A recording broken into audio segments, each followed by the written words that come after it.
Welcome everyone. आज हम बात करेंगे कांस्टेंट मैश और सिंक्रोमैश गियर बॉक्स की वर्किंग के बारे में। कांस्टेंट मैश जो वर्ड होता है वो कांस्टेंट प्लस मैश दो शब्द से बना हुआ है, जिसका मतलब है हमेशा मैशिंग पोजीशन में रहना। इस गियर बॉक्स में ड्राइवर और ड्रिवन गियर्स जो होते हैं वो हमेशा मैशिंग पोजीशन में होते हैं। इस वीडियो में हम बात करेंगे कि कांस्टेंट मैश गियर बॉक्स की वर्किंग क्या होती है और किस तरह इसमें स्पीड चेंज होती है, और साथ ही साथ बताऊंगा कि प्रैक्टिकली जो है हमारा एक गियर बॉक्स किस तरह दिखता है और इसमें जो गियर्स का अरेंजमेंट होता है वो किस तरह होता है। तो इसके लिए बने रहिए हमारे साथ इस वीडियो में अंत तक। अब बात करते हैं हम कांस्टेंट में गियर बॉक्स में क्या क्या पार्ट्स होते हैं। यहाँ आप देख सकते हैं कि मेन शाफ्ट है। मेन शाफ्ट जो होता है जिसको हम प्राइमरी शाफ्ट के नाम से भी जानते हैं, यह जो शाफ्ट होता है वो हमारी पावर को, इंजन की पावर को गियर बॉक्स तक ट्रांसमिट करता है। इसके बाद बात करते हैं हम ले शाफ्ट के बारे में। इसके साथ साथ मैं बता दूं आपको, जो हमारा मेन शाफ्ट होता है उसके ऊपर एक हेलिकल गियर होता है। वो जो है, एक हेलिकल गियर जो होता है ना, वो प्राइमरी शाफ्ट या मेन शाफ्ट का ही पार्ट होता है। जिस स्पीड पे हमारा मेन शाफ्ट घूमता है उसी स्पीड में हमारा ये जो हेलिकल गियर है वो भी रोटेट करता है। इसके बाद बात करते हैं हम ले शाफ्ट के बारे में। ले शाफ्ट जो होता है जिसको हम काउंटर शाफ्ट के नाम से भी जानते हैं, जिसके ऊपर जो है हमारे सारे ड्राइवर गियर्स जो हैं वो माउंट होते हैं। जैसे कि आप देख सकते हैं इस पिक्चर में ग्रीन कलर के गियर्स जो हैं वो ड्राइवर गियर्स हैं। अब बात करते हैं हम इंटरमीडिएट शाफ्ट के बारे में। इंटरमीडिएट शाफ्ट जो है, ऊपर वाला जो शाफ्ट होता है वो इंटरमीडिएट शाफ्ट है। इसके साथ ही साथ इसके ऊपर जो जो सारे गियर्स माउंट है वो हैं येलो कलर के गियर्स, जिनको हम ड्रिवन गियर्स के नाम से भी जानते हैं। यहाँ आप नंबर का सीक्वेंस देख रहे होंगे कि यहाँ पे जो है हमने सीक्वेंस दिया हुआ है first, second, third, fourth, fifth, R for reverse. ये जो है नंबरिंग जो है हमारे गियर की पोजीशंस को दिखा रहा है। मतलब जो है हमारा जब पावर जो है इस गियर्स के थ्रू जाएगी इंटरमीडिएट शाफ्ट में, तब वो फर्स्ट गियर कहलाएगा। यहाँ से second, third, fourth, fifth and this is reverse. जैसा कि आप देख सकते हैं कि हमारा फर्स्ट गियर, सेकंड गियर और थर्ड गियर में स्पीड का डिफरेंस होता है। जब हमारा छोटा गियर जो है बड़े गियर को रोटेट करता है तो हमें स्पीड कम मिलेगी। यहाँ आप देख सकते हैं ये गियर जो है बड़ा है, इसके ऊपर वाला गियर थोड़ा छोटा है एज कम्पेयर टू दिस। तो हमारी जो स्पीड है सेकंड के केस में बढ़ जाएगी। तो इस तरह जो है हमारी स्पीड का रेशियो चलता है।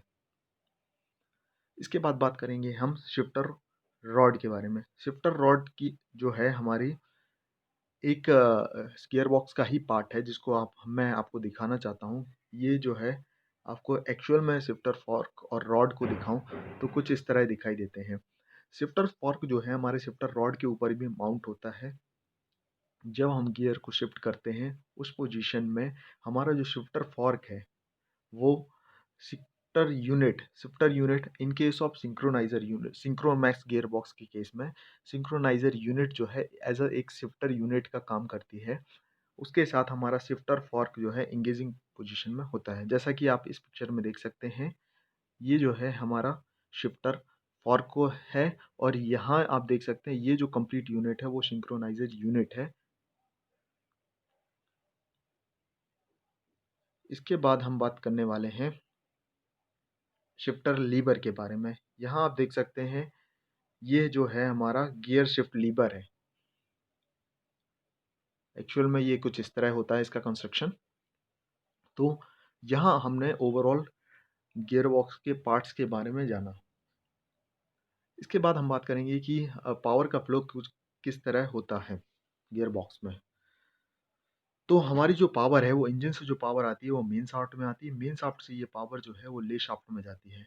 ले शाफ्ट जो है हमारे सारे जो ड्राइवर्स गियर को कैरी करती है। अब ले शाफ्ट का कंस्ट्रक्शन मैं आपको बता दूं। ले शाफ्ट जो होती है हमारी कुछ इस तरह होती है। इस ले शाफ्ट के ऊपर जो है हमारे स्प्लाइंस होती है। ये जो स्प्लाइंस है, ये जो आप देख रहे हैं ग्रीन कलर के गियर्स, इन गियर्स के अंदर वाले फेस पे, मतलब कुछ इस तरह वाले, ये वाले जो फेस पे भी स्प्लाइंस होती हैं, जो कि कुछ इस तरह दिखाई देती हैं। जैसा कि आप देख सकते हैं इस गियर्स के अंदर वाले फेस पे स्प्लाइंस है।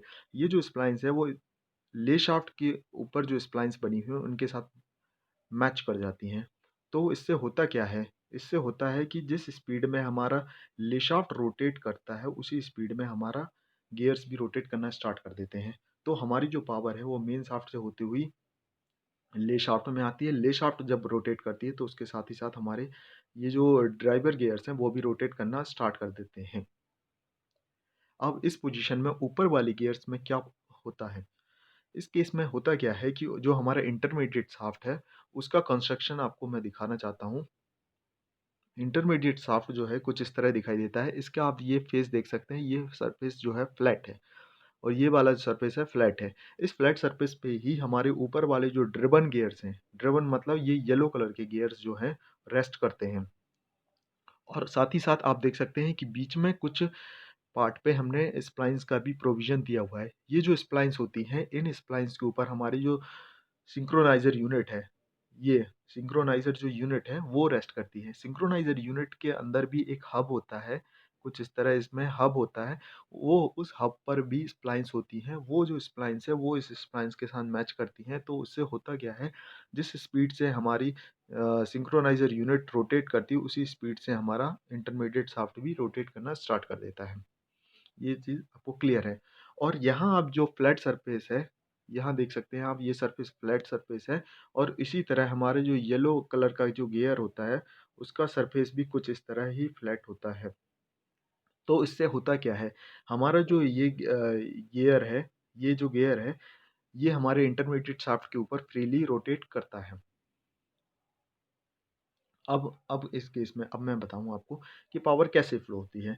पावर जो है हमारी मेन शाफ्ट से आती हुई हमारे ले शाफ्ट पर आती है। ले शाफ्ट के कारण ये सारे गियर्स भी रोटेट करना स्टार्ट कर देते हैं।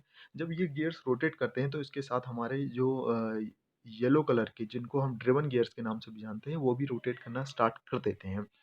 अब क्या होता है कि हमारा इंटरमीडिएट शाफ्ट जो है, वो रोटेट करना स्टार्ट नहीं करता है। अब मैं बात करूँ न्यूट्रल की पोजीशन में। न्यूट्रल की पोजीशन मतलब हमने कोई भी गियर को एंगेज नहीं किया है। इस पोजीशन में क्या होता है, हमारी जो पावर है, वो ले शाफ्ट तक आती है और ये नीचे वाले गियर्स को रोटेट करती है। उसके साथ ही साथ हमारे ये ड्रिवन गियर्स हैं, येलो कलर के गियर भी रोटेट करना स्टार्ट कर देते हैं। लेकिन हमारा इंटरमीडिएट शाफ्ट नहीं रोटेट करता। जब तक हमारा इंटरमीडिएट शाफ्ट रोटेट नहीं करता, हमारी जो पावर है पीछे डिफरेंशियल तक नहीं पहुँचती है और हमारे व्हील्स जो हैं रोटेट करना स्टार्ट नहीं करते हैं। तो ये है हमारी न्यूट्रल की पोजीशन। इसके बाद बात करते हैं जब हम गियर को शिफ्ट करते हैं। जब हम फर्स्ट गियर लगाते हैं, तो उस केस में होता क्या है? जब हम गियर शिफ्ट लीवर की मदद से हम गियर्स को शिफ्ट करते हैं, उस पोजीशन में हमारा जो शिफ्टर फॉर्क की मदद से जब हम गियर शिफ्ट होता है, तो उस कंडीशन में हमारी जो सिंक्रो यूनिट है, वो सिंक्रो यूनिट कुछ इस तरह आगे साइड मूव करती है, इस तरह मूव करती है। तो ये सिंक्रो यूनिट के ऊपर जो है, वो हब जो है, वो इस गियर के ऊपर आप देख सकते हैं, इस गियर के ऊपर भी एक हब है। उसके साथ मैश हो जाता है, तो क्या होता है कि हमारा ये गियर रोटेट कर रहा होता है उस कंडीशन में, तो साथ ही साथ जब सिंक्रो यूनिट इस गियर के साथ एंगेज हो जाती है, तो हमारी सिंक्रो यूनिट भी रोटेट करना स्टार्ट कर देती है। और जब हमारे, जैसा कि आपको मैंने बताया था कि अभी सिंक्रो यूनिट जो है हमारी स्प्लाइंस की मदद से इंटरमीडिएट शाफ्ट के ऊपर माउंट होती है, तो हमारा इंटरमीडिएट शाफ्ट भी रोटेट करना स्टार्ट कर देता है। तो इस पोजीशन में क्या होता है कि जो हमारा इंटरमीडिएट शाफ्ट है, वो फर्स्ट गियर की स्पीड से रोटेट करना स्टार्ट कर देता है, क्योंकि हमारी सिंक्रो यूनिट भी इसी स्पीड से रोटेट करेगी जिस स्पीड से हमारा फर्स्ट गियर रोटेट कर रहा होता है। तो कुछ इस तरह जो है पावर का फ्लो हो जाता है कि आप देखेंगे ये पावर जो है हमारी यहाँ से मेन शाफ्ट होती हुई ले शाफ्ट में आती है। ले शाफ्ट से होती हुई हमारी जो पावर है वो फर्स्ट गियर में आती है और फर्स्ट गियर की मदद से ये इंटरमीडिएट शाफ्ट से होती हुई पीछे हमारे डिफरेंशियल तक पहुँच जाती है। तो कुछ इस तरह पावर का फ्लो होता है। जब अगर सेकंड गियर की बात आती है, तो सेकंड गियर के केस में पावर एक कुछ इस तरह फ्लो होगी और थर्ड गियर के केस में कुछ इस तरह पावर फ्लो होती है। रिवर्स गियर्स के केस में आप देख सकते हैं, यहाँ पे हमने एक रिवर्स गियर बीच में जो है आइडल गियर दिखाया गया है। बेसिकली आइडल गियर का काम होता है डायरेक्शन को रिवर्स करना, जो कि रोटेशन की डायरेक्शन को रिवर्स कर देता है, इसलिए इसका यूज़ किया जाता है।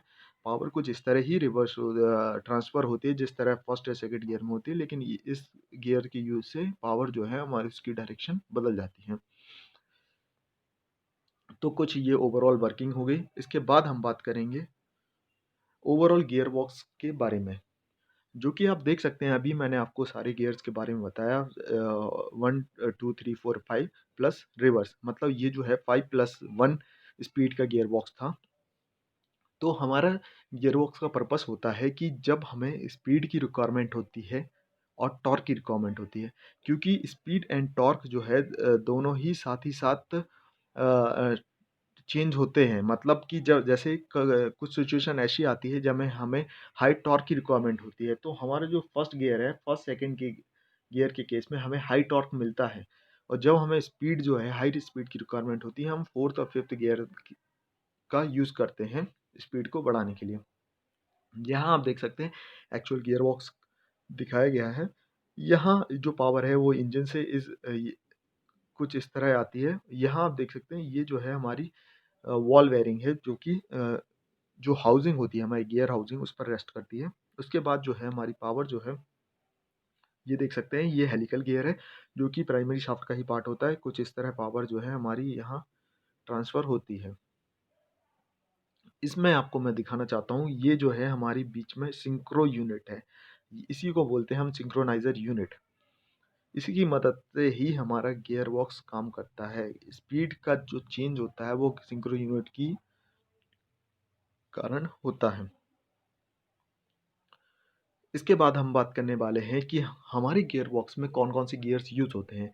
जैसे कि आप देख सकते हैं spur gear and helical gear, 2 type के गियर्स हैं जो यूज़ किए जाते हैं। स्पर गियर जो बेसिकली होता है कि हमारी जो एक्सिस ऑफ रोटेशन है और जो टूथ का ज्योमेट्री है, टूथ जो है कुछ इस तरह होता है, हमारा जो गियर का टूथ है, उसके जो फेस है वो अगर एक्सिस ऑफ रोटेशन के पैरेलल होता है तो उसको हम स्पर गियर के नाम से जानते हैं। जब हमारा जो एक्सिस ऑफ रोटेशन है और टूथ का जो फेस है वो इंक्लाइन पोजीशन में होता है, तो हम उसको हेलिकल गियर के नाम से जानते हैं। इसके बाद बात करेंगे कि हम synchroniser unit, basically synchroniser unit क्या होती है? सिंक्रोनाइज़र यूनिट जो है हमारी, उसके डिफरेंट डिफरेंट पार्ट्स होते हैं। जैसा कि आप देख सकते हैं ये जो है मेन हब है। मेन हब मैंने आपको अभी कुछ टाइम पहले बताया था कि जो मेन हब है, मेन हब के अंदर स्प्लाइंस होती हैं। और ये ही स्प्लाइन जो है इंटरमीडिएट शाफ्ट के साथ लिंक होती हैं। तो ये जो हमारा हब है, मेन हब है, उसके बाद हमारा जो है सिंक्रोनाइज़र स्लीव होता है, ब्लॉकिंग रिंग होता है। तो सब फर्स्ट जब हमारा गियर एंगेज करते हैं तो हमारा फर्स्ट जो है ब्लॉकिंग रिंग जो है वो कॉन्टैक्ट में आता है गियर के। उसके बाद धीरे-धीरे करके हमारा कंप्लीट सिंक्रोनाइज़र यूनिट जो है हमारा गियर के साथ एंगेज हो जाता है। सिंक्रोनाइज़र यूनिट का फ़ायदा यही है कि यहाँ पे ग्रेजुअल एंगेजिंग होती है गियर शिफ्टिंग के टाइम पे, इसलिए सिंक्रोनाइज़र यूनिट जो है जो है काफ़ी अच्छा माना जाता है कि इसमें गियर का शिफ्टिंग जो है बहुत ईज़ी होता है, हमें ज़्यादा फ़ोर्स लगाने की ज़रूरत नहीं होती है। इसके बाद बात करने वाले हैं हम गियर बॉक्स लुब्रिकेशन के बारे में। गियर बॉक्स का जो लुब्रिकेशन होता है, वो बहुत ही महत्वपूर्ण पार्ट है, क्योंकि गियर बॉक्स में जो है हमारे गियर्स जो हैं हमेशा रोटेट करते हैं। उस केस में सबसे ज़रूरी यह होता है कि हमारे सारे गियर्स के ऊपर एक ऑयल की लुब्रिकेशन की लेयर फिक्स होनी चाहिए। इसीलिए जो है हमारा गियर बॉक्स का जो ऑयल होता है उसकी विस्कोसिटी ज़्यादा होती है इंजन ऑयल के कंपैरिज़न में। साथ ही साथ ये भी महत्वपूर्ण है कि जो गियर बॉक्स है, गियर बॉक्स के ऑयल को एक टाइम के बाद हमें चेंज करना ज़रूरी होता है।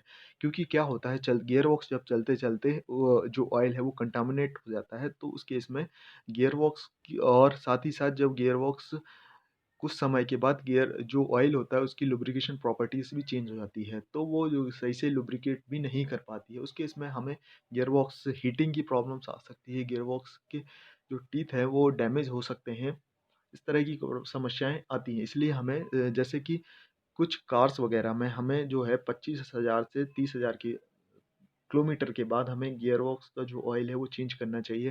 ट्रैक्टर के केस में जो है 1000 आवर्स के बाद हमें गियर बॉक्स के ऑयल को चेंज करना चाहिए। अब बात आती है कि एक और पॉइंट है कि डिपस्टिक। डिपस्टिक का यूज़ जो है गियर बॉक्स में ऑयल का लेवल चेक करने के लिए किया जाता है। आप जैसे कि देख सकते हैं, जब आप डिपस्टिक की मदद से जब गियर बॉक्स के ऑयल का लेवल चेक करेंगे तो हमारा जो लिमिट है वो मिनिमम और मैक्सिमम लिमिट के अंदर होना चाहिए। जब आप गियर बॉक्स के अंदर डिपस्टिक को डिप करते हैं, उस पोजीशन में कुछ आपको चीज़ें ध्यान रखनी है कि आपकी जो व्हीकल है जो हमारा स्टेबल पोजीशन में होना चाहिए, उसमें जो है वो स्लोपी पोजीशन में नहीं होना चाहिए। सरफेस जो है वो फ्लैट होना चाहिए, जिस सरफेस में हमारा व्हीकल खड़ा हुआ है, और सारे चारों टायर्स में जो हवा है वो इक्वल होनी चाहिए, और हमारा जो इंजन का ऑयल है वो ठंडा होना चाहिए। मतलब कि अगर आप किसी व्हीकल को तुरंत किसी चला के लाए हैं और उसको तुरंत तुरंत आप उसका ऑयल चेक करेंगे तो मे बी उसकी जो क्वांटिटी है वो अलग आएगी। इसलिए वो उसका जो ऑयल है वो ठंडा होना चाहिए। इस कंडीशन में जब ऑयल आप चेक करते हैं डिपस्टिक की मदद से, तो हमारा जो ऑयल है वो मिनिमम लेवल से ज़्यादा होना चाहिए और मैक्सिमम लेवल से कम होना चाहिए। मतलब ऑयल की जो रेंज है वो एक्सेप्टेबल रेंज जो है वो कुछ इस तरह ये रेंज है, इसके अंदर होना चाहिए। अगर आपका ऑयल जो है कम होता है तो उस केस में आप टॉप अप करें ऑयल का, और अगर मैक्सिमम होता है, मैक्सिमम लेवल से ज़्यादा है आपका अगर ऑयल गियर बॉक्स में, तो आप उसे ड्रेन प्लग की मदद से निकाल सकते हो ऑयल को। तो ये महत्वपूर्ण बातें हैं। तो होप आपको ये वीडियो अच्छा लगा होगा, नॉलेजेबल लगा होगा। तो प्लीज़ लाइक कीजिए, हमारे चैनल को सब्सक्राइब कीजिए। मैं ऐसे ही नए वीडियोज़, नॉलेजेबल वीडियोज़ आपको लिए लाता रहूँगा। Thank you.